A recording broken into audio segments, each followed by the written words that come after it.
ಪ್ರಾಣ ಉಳಿಸುವ ನೀರಿಗೆ ಪ್ರಾಣ ತೆಗೆಯುವ ಶಕ್ತಿಯೂ ಕೂಡ ಇರುತ್ತದೆ. ಆದ್ದರಿಂದ ಯಾರನ್ನು ಕೂಡ ಕಡೆಗಾಣಿಸಬಾರದು. ನೀವು ಯಾರನ್ನು ಮೋಸ ಮಾಡಿ ತುಳಿದಿದ್ದೀರೋ ಅವರಿಗೂ ನಿಮ್ಮನ್ನು ತುಳಿಯುವ ಶಕ್ತಿ ಇರುತ್ತದೆ. ಒಬ್ಬರ ಕಣ್ಣೀರು ಕೇವಲ ಕಣ್ಣೀರಲ್ಲ. ಬೆಟ್ಟವನ್ನು ಹತ್ತುವ ಮೊದಲು ಬೆಟ್ಟ ಹತ್ತುವುದು ಅಸಾಧ್ಯದ ಕೆಲಸ ಎನಿಸುತ್ತದೆ. ಆದರೆ ಏರಿದ ಮೇಲೆ ಅದು ನಮ್ಮ ಕಾಲ ಕೆಳಗೆ ಇರುತ್ತದೆ. ಅದಕ್ಕೆ ಅಸಾಧ್ಯವಾದದ್ದು ಯಾವುದೂ ಇಲ್ಲ, ಪರಿಶ್ರಮ ಬೇಕಷ್ಟೆ. ತಿಳಿದೆಯೋ ಒಲಿದು ಬಂದ ಒಳ್ಳೆಯದನ್ನು ಧಿಕ್ಕರಿಸಿದಾಗ ದಕ್ಕಿದ್ದನ್ನೇ ಒಳ್ಳೆಯದೆಂದು ಸ್ವೀಕರಿಸಲೇಬೇಕಾಗುತ್ತದೆ. ಅದು ವಸ್ತುವೋ ವ್ಯಕ್ತಿಯೋ ಅಥವಾ ಸಮಯವೋ ಆದರೂ ಸರಿ, ಇನ್ನೇನಾದರೂ ಸರಿ, ಬಂದಿದ್ದನ್ನು ಬಂದ ಹಾಗೆ ಸ್ವೀಕರಿಸಬೇಕಷ್ಟೆ. ಕಾಲವು ವ್ಯಕ್ತಿಯನ್ನು ಸಮರ್ಥನಾಗಿಸಬಹುದು, ಶಕ್ತಿಶಾಲಿಗಳನ್ನಾಗಿಸಬಹುದು, ಇಲ್ಲವೇ ದುರ್ಬಲರನ್ನಾಗಿಸಿ ಕೊಲ್ಲಲೂಬಹುದು. ಕಾಲವು ಯಾರ ಕೈಯಲ್ಲಿ ಇಲ್ಲ.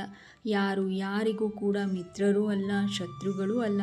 ಕಾಲವು ಎಲ್ಲರನ್ನೂ ಕೂಡ ಮಿತ್ರ ಶತ್ರುಗಳನ್ನಾಗಿ ಮಾರ್ಪಡಿಸುತ್ತದೆ. ಕಾಣುವುದೆಲ್ಲವೂ ನನ್ನದು ಎನ್ನುವ ಹುಚ್ಚು ಮನಸ್ಸಿಗೆ ನೀನು ಹೊತ್ತು ನಿಂತಿರುವ ಶರೀರ ಕೂಡ ನಿನ್ನದಲ್ಲ ಎಂದು ಬುದ್ಧಿ ಹೇಳುವ ಆತ್ಮದ ಕೂಗು ಕೇಳುವುದೂ ಇಲ್ಲ. ಆತ್ಮ ಮತ್ತು ಆತ್ಮದ ವಿಶ್ವಾಸ ಇವೆರಡೂ ಮಾತ್ರ ಮನುಷ್ಯನಿಗೆ ಇರಬೇಕಾದ ಶಕ್ತಿ ಮತ್ತು ಸತ್ಯ. ದುಷ್ಟರು ತಾವು ಮಾಡಿದ ಪಾಪ ತಾವಾಗಿಯೇ ಅರಿತುಕೊಳ್ಳುವುದಿಲ್ಲ.